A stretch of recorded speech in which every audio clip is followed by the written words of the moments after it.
جب وضو کرنا مشکل لگ رہا ہو تو یہ سوچا کریں، گناہ دھلنے جا رہا ہوں۔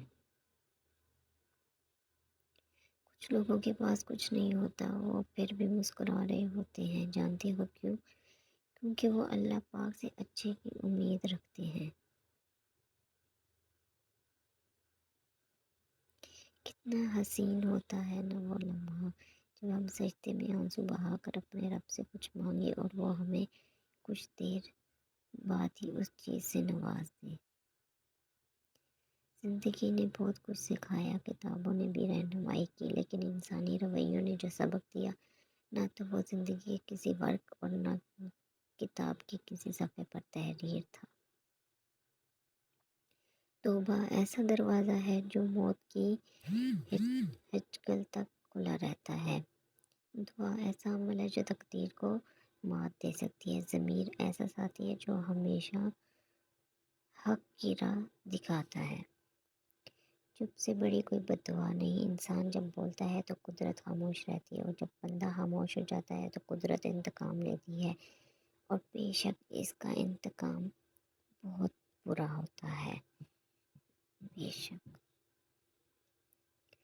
حضرت علی رضی اللہ عنہ جو ذات رات کو درختوں پر بیٹھے پرندوں کو نیند میں گرنے نہیں دیتی، وہ ذات انسان کو کیسے بے یار و مددگار چھوڑ سکتی ہے؟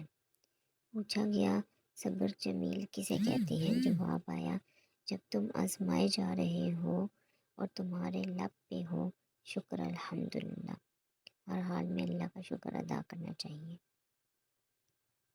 تم مانگو مجھ سے، تمہارا مانگنا اچھا لگتا ہے مجھے۔ تم کیوں پریشان ہوتے ہو؟ کیا میری قدرت پر یقین نہیں ہے تم کو؟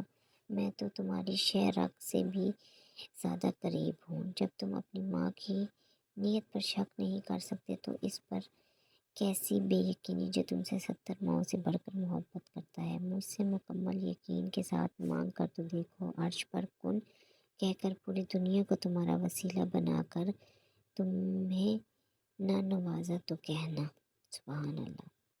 ہم سچ کو پسند کرتے ہیں مگر بولتے نہیں ہیں، ہم جھوٹ سے نفرت کرتے ہیں مگر بولتے ہیں۔ سخت سورج کی طرح سر پر آن کھڑا ہوتا ہے جب جھوٹ کے بادلوں میں چھپ نہیں پاتا۔ اس لیے کسی کو سچا جھوٹا کہنے سے پہلے بس ذرا صبر سے کام لے کہ بے شک اللہ بہتر انصاف کرنے والا ہے۔ بے شک